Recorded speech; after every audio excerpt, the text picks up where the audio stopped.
Assalamualaikum warahmatullahi wabarakatuh.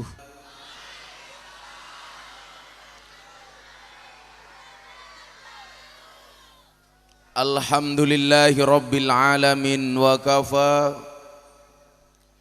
Assalatu wassalamu ala sayyidina Muhammadinil Mustafa wa ala alihi wa sahbihi ahli sidqi wal wafa. Subhanaka la ilma lana illa ma 'allamtana innaka antal alimul hakim wa tub alaina innaka antat tawwabur rahim. Rabbi shrahli sadri wa yassirli amri wahlul 'uqdatam min lisani yafqahu qawli, amma ba'du. Hadratal muhtaramin, para masyayikh, para kiai, para habaib, para puan dan tuan guru, tokoh agama, tokoh masyarakat yang saya takzimi, para pejabat yang berkenan hadir dalam semua tingkatannya, yang berkenan hadir yang saya hormati, segenap panitia pengajian dalam rangka ngaji bareng Desa Sukadamai, Kecamatan Tambusai Utara, Kecamatan Kabupaten Rokan Hulu, yang malam hari ini mengambil tema indahnya kebersamaan, tingkatkan akhlakul karimah bersama Ustadz Tampan. Yang saya banggakan, kaum muslimin wal muslimat, hadirin wal hadirat rahimakumullah. Beli duku keliru mengkudu. Hai orang Rokan Hulu, I love you.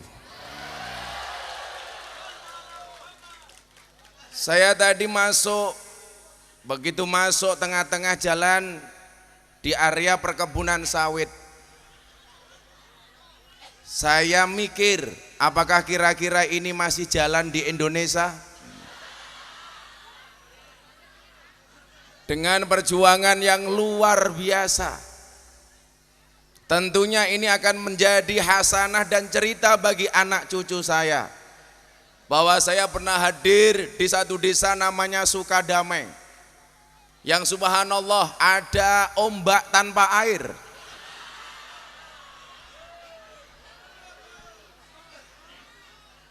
Yang saya membayangkan, kalau ibu-ibu ada yang hamil tua, lewat jalan tersebut ke rumah sakit pasti keluar bayinya. Tapi semata-mata ini bisa terjadi dan terlaksana atas nama cinta. Maka saya sampaikan kepada saudara-saudara saya di Desa Sukadamai, cintaku padamu memang tidak seindah surat cinta untuk Setarlah, tapi yakinlah cintaku padamu lillahi ta'ala. Saya tadi jadi mikir, oh ini ternyata bedanya Rokan Hulu sama Jakarta. Kalau Rokan Hulu banyak sekali jalan berlobang, sementara di Jakarta banyak lobang berjalan. Tapi disyukuri alhamdulillah.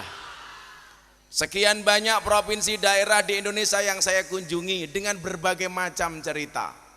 Saya diundang pengajian di Kalimantan, dijemput pakai private jet. Di Lampung dijemput pakai helikopter.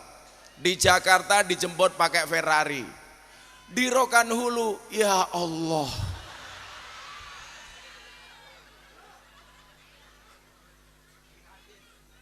ini benar-benar jihad Pak, dengan mendapatkan jalan yang super istimewa. Maka mudah-mudahan perjuangan ini terbayarkan dengan pengajian dan malam yang indah malam hari ini. Mudah-mudahan membawa keberkahan bagi kita semuanya. Amin, Allahumma amin. Sesuai dengan nama desanya Sukadamai, saya yakin semua yang hadir insya Allah semuanya suka damai. Amin. Saya jadi teringat, ternyata Salah satu faktor Allah menurunkan rahmat kepada sebuah kaum atau sebuah negara akan dilihat apakah kaum atau kampung tersebut suka dengan kedamaian atau tidak. Saya kasih contoh, satu ketika umatnya Nabi Musa alaihissalam dilanda kemarau panjang, kekeringan, bahkan sampai begitu banyak orang yang meninggal dunia. Gara-gara apa? Kelaparan yang diakibatkan gara-gara kemarau panjang. Kita masih bersyukur tinggal di sini, walaupun jalannya jelek, sawitnya mahal, dan mudah-mudahan terus mahal, dan jalannya bisa diperbaiki. Kalau sawitnya mahal, jalan tetap jelek, berarti ada yang korupsi.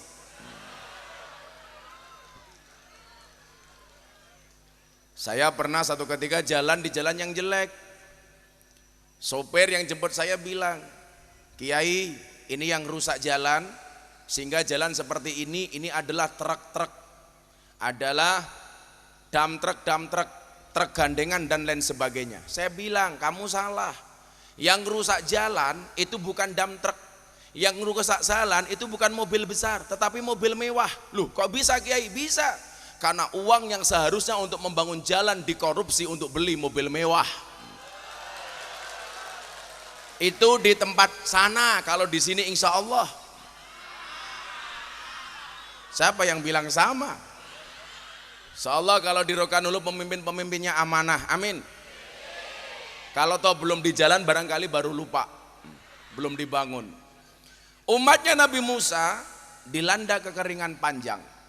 Akhirnya apa? Sebagai orang yang beriman, Nabi Musa mengajak umatnya untuk melaksanakan sholat istisqa. Kalau istikharah itu sholat di antara dua pilihan. Mbak-mbaknya punya pilihan yang mendua, hati yang mendua, istikharah.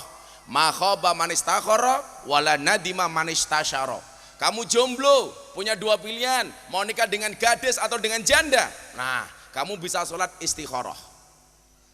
Mau janda atau gadis gak penting, lebih baik nikah dengan janda, karena minimal dia jujur, sudah tidak gadis lagi, daripada kamu nikah dengan gadis tapi rasa janda. Kalau Banser nikah dengan janda, insya Allah gak ada malam pertama, adanya malam terusan. Ini Banser ikut-ikutan pakai kacamata hitam, malah kayak tukang las ini.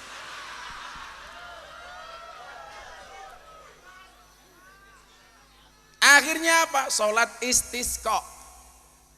Istikharah pilihan, kalau ini istisqa, sholat untuk minta hujan. Pertama sholat, Allah belum turunkan air hujan. Kembali umatnya diajak sholat istisqa, belum turun hujan. Sampai yang ketiga kalinya sholat istisqa, belum turun hujan. Akhirnya Nabi Musa matur. Ini suaranya dangdung apa ya? Coba soundnya dibenerin, jangan dung. Itulah bedanya sound system sama cewek. Sound system dimodalin banyak kelihatan wujudnya, cewek dimodalin banyak diambil temannya.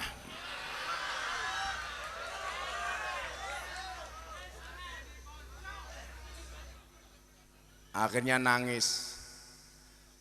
Beli bawang keliru merico, wis kebacut sayang ditikung karo konco.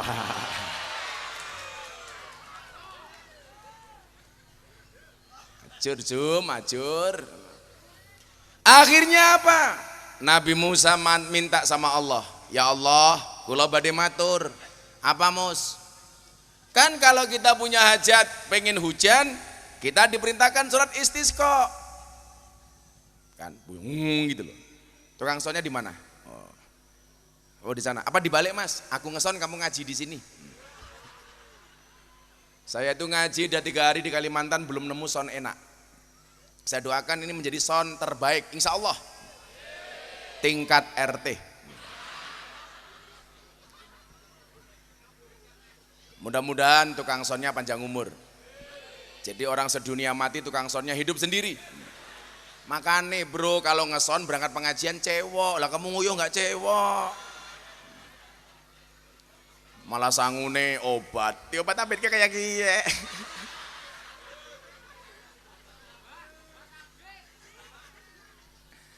Kamu juga sama. kamu itu aslinya putih, tapi gara-gara kencing di bawah tiang listrik, nggak cebok, sangunya ilmu tutul. Tutul kan tiang listrik, kesetrum terah, jadinya hitam kayak kamu. Ini kalau di Jogja namanya Irma. Apa itu Irma? Irengi, Masya Allah. Gitu.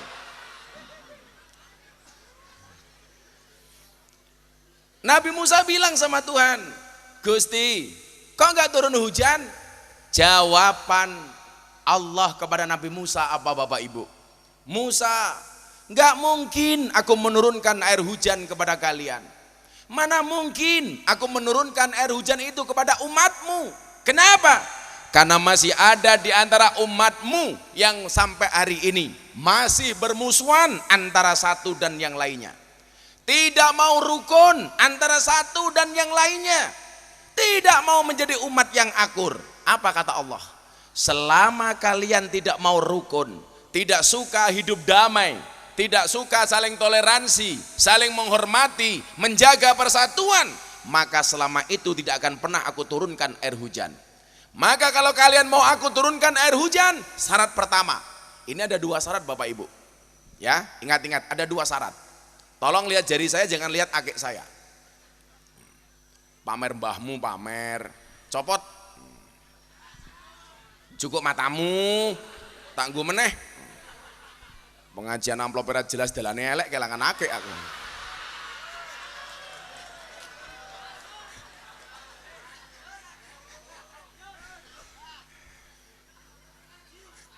Sing penting ngaji, amin. Ada 2 syarat. Kalau kamu pengen aku turunkan air hujan, yang pertama, jadilah umat yang akur, yang suka damai. Yang kedua, kamu cari seorang wali namanya Barakh untuk minta doa kepada dia. Nabi Musa mikir lagi, ini saya nabi, kenapa disuruh nyari wali namanya Barakh? Kehebatan dia apa? Musa bertanya sama Allah, Tuhan, kenapa kok saya harus mencari walimu namanya Barakh? Apa jawaban Allah? Innahu yudhikuni fil yaumi salasa marrat. Musa, kenapa kamu harus mencari Barakh itu? Karena wali Allah yang namanya Barakh, dia bisa membuatku tersenyum sehari minimal 3 kali. Jadi Allah itu ternyata bisa dibuat tersenyum. Allah bisa diajak guyon. Makanya kenapa Gus Miftah sering guyon? Karena saya tahu cerita ini. Maka kalau kita kemudian ingin mendapatkan rahmatnya Allah, ternyata syaratnya 2. Jadilah umat yang akur. Yang kedua, carilah guru yang menyenangkan. Akhirnya Nabi Musa pergi kepada wali Allah yang namanya Barakh. Kamu Barakh? Ya, tolong kamu doakan saya dan umat saya supaya Allah menurunkan air hujan kepada umat saya. Kalian tahu apa doanya Barakh? Tangannya diangkat, dia berdoa cukup pendek. Apa doanya Barakh? Ya Allah, nopo banyu udan niku pun mboten manut kalih panjenengan, kok enggak mau turun ke umatnya Nabi Musa? Dungone kurang ajar to niki. Air hujan, apakah engkau sudah tidak lagi patuh kepada Allah sehingga kamu tidak mau turun ke umatnya Nabi Musa? Dan subhanallah, saat itu kemudian ketika umatnya Nabi Musa akur, ketika ketemu didoakan oleh wali, Allah langsung menurunkan air hujan. Pelajarannya apa? Yang pertama, kalau kita pengen doa kita segera diijabah, hajat kita segera dikabul, cita-cita kita segera dikabulkan oleh Allah, jadilah umat yang rukun, suka damai. Kenapa nggak diaminkan? Telat malaikatnya minggat. Soen. Ibu, ini di mana posisi ibu-ibu nggak kelihatan? Kok hitam semua ya? Oh, kacamata. Apa? Kacamatanya dibuka. Wani piro.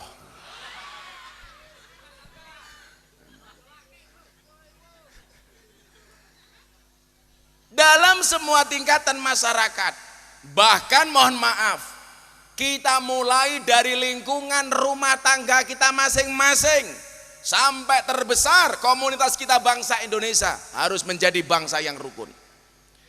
Lingkungan rumah tangga, suami istri. Saya kasih contoh yang paling gampang. Saya mau datang kepada Bapak Ibu untuk ngundang selamatan. Begitu saya mau masuk rumah, Bapak Ibu sedang bertengkar. Maka apa yang terjadi? Saya langsung mundur alon-alon. Kenapa? Gak mungkin saya masuk ke dalam rumah yang di dalamnya adalah suami dan istri yang sedang bertengkar. Mendingan saya mundur.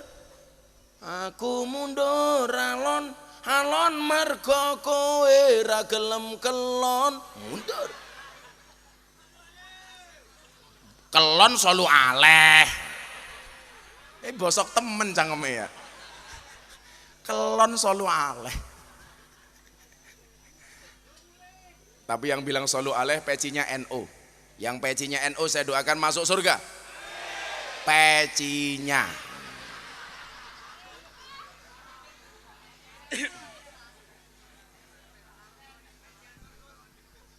Kalau peci Ansor, ini besok insya Allah saya tadi masuk ke sini dikawal sama Ansor Banser. Saya besok masuk surga Ansor Banser saya ajak. Tapi ya itu di surga saya kelon sama bidadari kamu ngawal tok. Ada teman-teman polisi di sini, terima kasih para komandan, Pak Polisi. Wah luar biasa. Kalau para istri, para mbak-mbak pengen cari suami, carilah polisi. Jadi enak banget, apapun permintaanmu jawaban polisi cuma satu, siap dan 86 laksanakan. Wah, Mas belikan makan, siap dan 86. Malam Jumat, Mas ayo malam sunnah Rasul, siap dan 69. Kok 69, 86. Tapi kalau mas-mas Banser polisi pengen nyari istri yang bahagia, carilah istri yang berprofesi sebagai guru TK. Jos.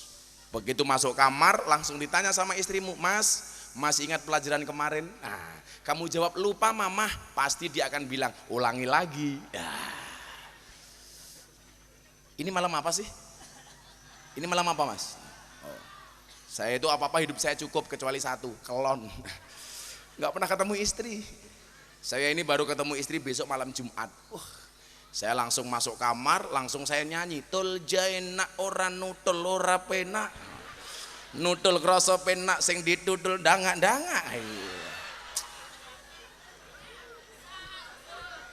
Ya karo bojone ya ngapa ya? Ya ora apa-apa. Daripada kamu tekku iki aja nggo dolanan. Mergo tekku sagede kentongan.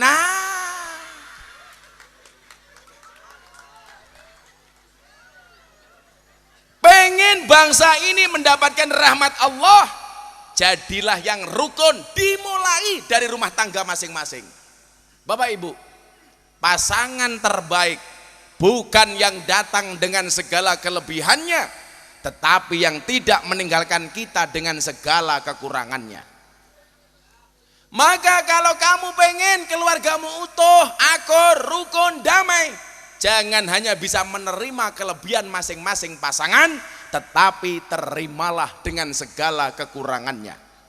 Saya bilang, pasangan yang pada akhirnya benar-benar bertahan, bukan pasangan yang benar-benar cocok, tetapi yang berusaha untuk saling mencocokkan. Saya dulu ketika mau menikah sama istri saya, dia tanya sama saya, kelebihan kamu apa, kekurangan kamu apa? Saya jawab, kelebihan saya hanya satu dan kekurangan saya juga hanya satu. Kelebihanmu apa? Banyak kekurangan. Kekuranganmu nggak punya kelebihan. Jujur dari awal. Orang itu biasanya kalau mau menikah ditutup-tutupi. Yang ditampakkan senengnya tok, kurangnya nggak pernah disampaikan. Kalau saya dulu tidak. Saya bilang sama mertua saya, kamu berani menikahi anak saya punya apa? Mohon maaf Pak, saya nggak punya apa-apa. Lah kalau kamu nggak punya apa-apa, kamu nggak punya pekerjaan, belum punya penghasilan, besok anak istrimu kamu kasih apa? Saya jawab, Pak, jenengan ngerti entung. Mertua saya tanya, apa hubungannya karo entung? Yo ora ono. Entung di dalam tahun pisang, nggak pernah keluar, nggak pernah bekerja, nggak pernah macul, nggak pernah ngekrek sawit. Begitu keluar dari daun pisang, lemu, ora ono entung kuru. Apa mana entung stroke? Ora ono. Itu artinya apa? Entung saja rezekinya dijamin oleh Allah. Masa saya enggak? Bapak sebagai mertua harus paham apa? Orang menikah itu membukakan dua jalan. Yang pertama jalan rezeki, yang kedua jalan barokah goblok bayi. Jalan bayi, jalan barokah. Kan aku jadi malu.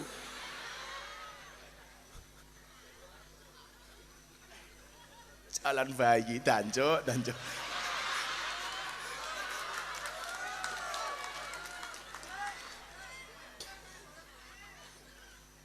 Nah biasanya yang membuat rumah tangga itu nggak bisa akur, istri nggak bisa menghormati suami, rata-rata apa? Karena masalah ekonomi. Tak kasih tahu rahasianya Bapak Ibu. Ujian istri itu suami miskin. Ujian suami istri galak. Teorinya itu Anda pahami. Suami diuji dengan istri galak. Istri diuji dengan suami miskin, kekurangan harta. Makanya wahai para suami, kalau kamu merasa istrimu galak, bersyukurlah. Kenapa? Suami yang punya istri galak besok di akhirat siksanya akan dikurangi oleh Allah. Amin. Kenapa? Karena selama di dunia sudah sangat tersiksa. Apa ciri-ciri perempuan galak? Jelas. Istri galak ciri-cirinya adalah jilbabnya pink.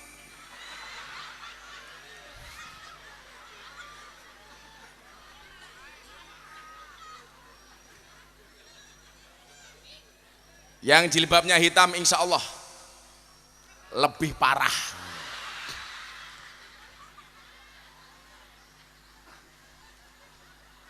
Ujiannya kuwi Mas.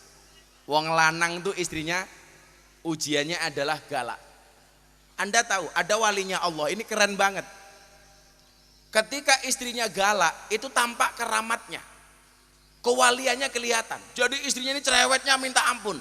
Begitu sang suami berangkat ke tengah hutan mencari kayu, istrinya ditanya, Mbak, suamimu mana? Di hutan. Lagi apa? Nyari kayu. Kok enggak kamu temanin? Biarin saja. Nanti juga mati dimakan sama harimau. Begitu pulang subhanallah, karomah walinya suaminya kelihatan. Apa? Kayu bakar yang dia bawa digendong oleh harimau diantarkan sampai depan rumah. Singkat cerita, suami yang cerewet ini mati. Istrinya mati yang cerewet. Ganti istri yang solehah. Akhirnya apa? Ternyata setelah ganti istri yang solehah, justru kemuliaan dan keramatnya